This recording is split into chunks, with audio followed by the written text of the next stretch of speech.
Gernika-Olmoko udalak aho batez eman dio hasierako onarpena bibrazio eta zaraten ordenantzari martxoaren 31an ospatutako osoko bilkuran.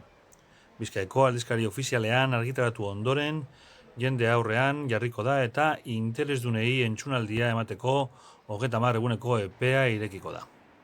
Ingurune kalitatea bermatzeko eta soinu eragina izan alduten jardueretan udal esku hartzea arautzeko eremu arau emaile bat sortzea du helburutzat ordenantza honek. Testu hau lantzeko eduki dugu Gernikako jentearen proposamen batzuk,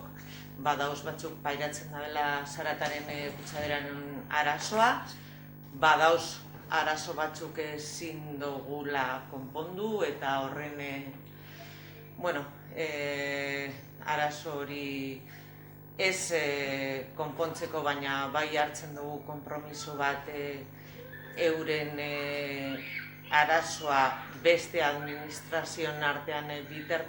bitartekari moduan udalak lana hitzeko, eta nik bai nahi dut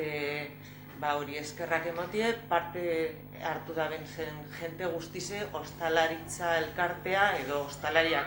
hartu da zen parte, Gernikeko biztanleria, auzokideak bebai partez dabela, Gernikeko udaleko teknikariak bebai landu dabe zen ordenantza, eta nik uste dut